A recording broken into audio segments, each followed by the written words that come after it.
Let's talk about something that shapes every part of our lives, whether we realize it or not: the economy. When we think about growth, we usually picture towering skyscrapers, bustling markets, or the latest tech innovations.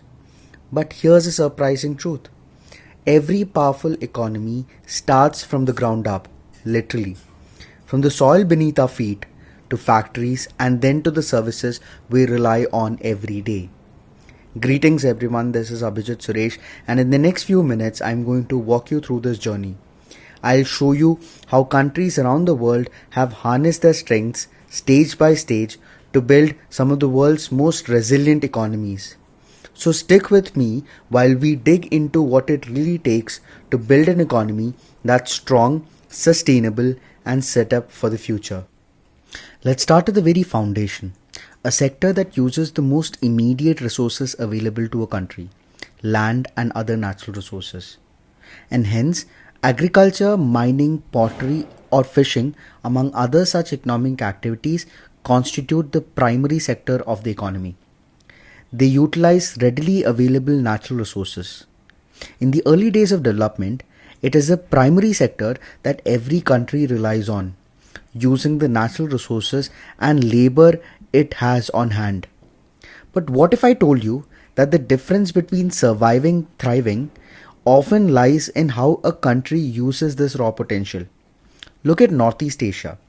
Countries like Japan and South Korea didn't just invest in agriculture, they restructured their land, redistributing it so they could leverage their unskilled labor and make up for the lack of technology. This helped them optimize their agricultural outputs. Multiple case studies have shown that family owned smaller farms can vastly outperform larger farms in terms of yields if supported properly. Joe Studwell, in his book How Asia Works, argues exactly this. He claims that well implemented land redistribution by the governments in these countries helped maximizing output from agriculture through intensive household farming. This meant that people with little training could still contribute meaningfully to the economy. The governments at this stage aided this further by building rural infrastructure for better connectivity. And through this strategic use of land, resources, and well implemented schemes, they planted the seeds literally and figuratively for the next stage of growth.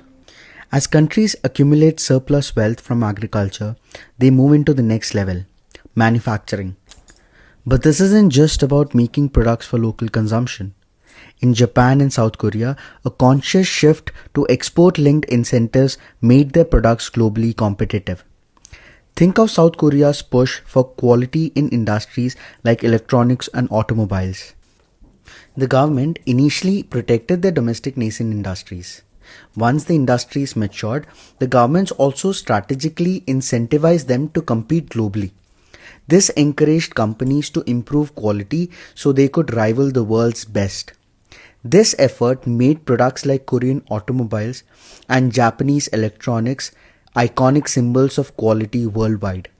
What's fascinating is how this increased quality also fueled their economies by creating jobs, stimulating innovation, and building national pride in the quality of their goods.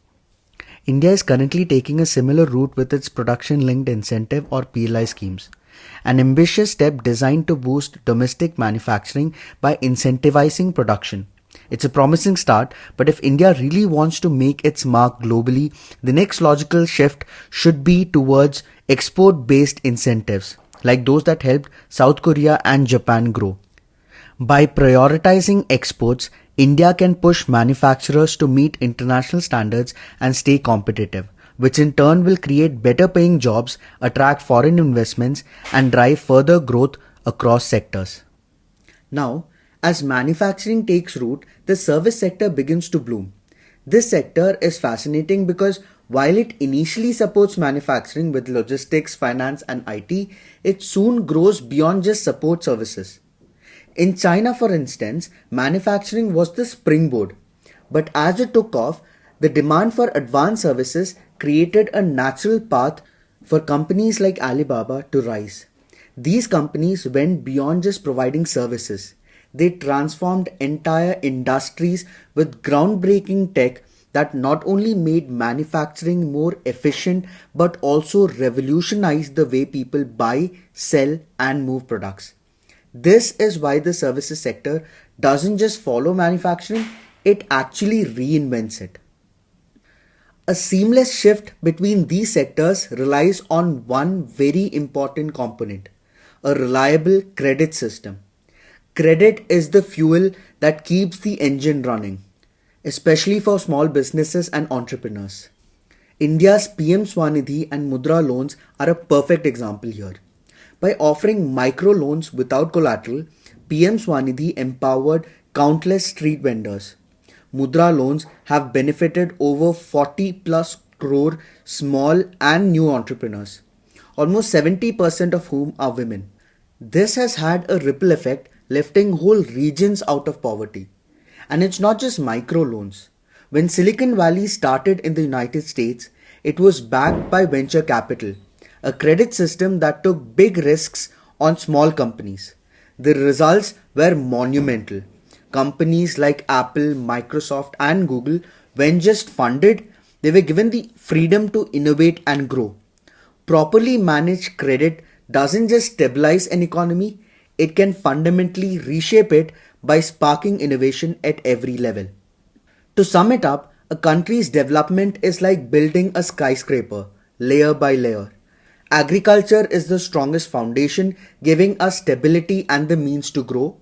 Manufacturing adds height and strength, transforming raw materials into high value products that drive wealth. Services top it off, creating a more flexible, resilient economy with unlimited potential. A well strung credit system ties it all together, enabling each sector to innovate, invest, and reach new heights.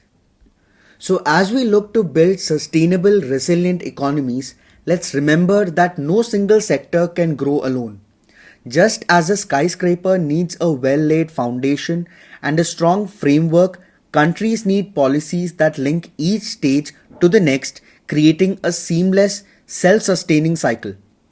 By learning from the successes of other nations, we can develop strategies that work in harmony, giving each sector the necessary tools to thrive. Thank you so much for listening. If you found this video insightful, please like, comment, and share it with others who might be interested. And don't forget to subscribe to the channel for more in-depth discussions on policy, economics, and how we can build a stronger future together.